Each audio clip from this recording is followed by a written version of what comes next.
When you picture a refugee in your mind, you immediately have this picture of a person, and there's this sort of prejudgment or pre-association with the word. And yeah, what it starts to do is make refugee a collective noun for these sort of job-stealing, dirty people that are invading your country, when actually when you look at the people that are there, they are people like us with little young children that are trying to walk out of a place where people are shooting at them, destroying their country, destroying any opportunity that they have. And I think, if you put yourself in that position, you start to think very differently about that. So we actually built what's essentially a Twitter bot that looks around and sort of scrapes the global conversation on Twitter. So every time someone uses the word refugee in a tweet, we would essentially take that tweet, pull it in, change the word refugee into human being, and then tweet it back to the sender. And we built a lot of smart capabilities in that Twitter bot that it could really listen and apply context to the conversation as well. So it would understand how the word was being used and really put human being or human back into that conversation.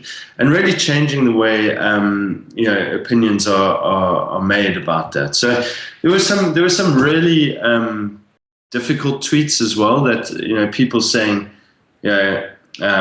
keep refugees out of America. And when you change the context of that, it says keep human beings out of America, which obviously when you send that back to the person has quite a jarring impact on them. So there was a lot of sharing of the tweets beyond that. There was some people taking offense to it, which I think was important as well.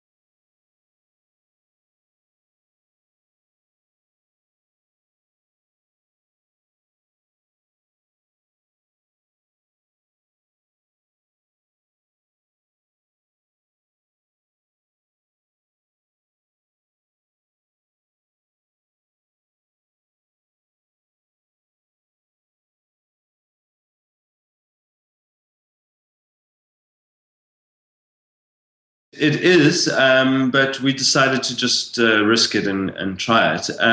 We did, when we turned the bot on, we did limit the amount it would do per day, because obviously Twitter has very strong spam laws, so they'll shut down your account. What our creative technologists did was really build a few accounts around the one account, so it would feel like it's coming from different accounts from Twitter's point of view, but was actually coming from one account. And it's ongoing, it's turning over every day. We're not trying to take every single one because we know it'll shut us down very quickly. We are going to ask permission from Twitter to help us on the initiative and actually open the lines for us completely.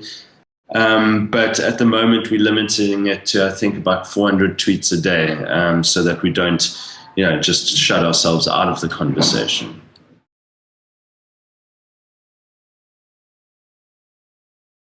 We've already had, I think, 4.1 million Twitter impressions, really by very organic, obviously, because we're not putting any media behind anything. It's just sort of ticking away on its own.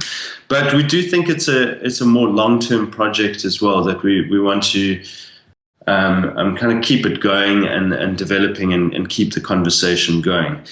The other interesting thing about it is who it's reached.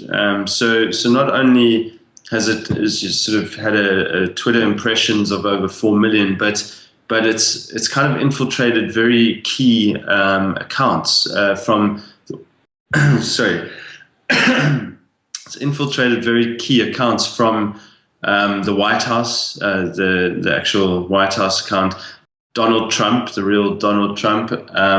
There's been some conversations around celebrities from Salma Hayek, Benedict Cumberbatch, and a few others that are really starting to sort of help drive that conversation.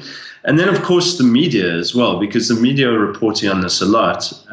There's from CNN to Sky News to Channel 4 News. So a lot of huge media organizations that we are speaking to directly, which I think obviously adds a lot of weight to the message without trying to spend a lot of money on it as well.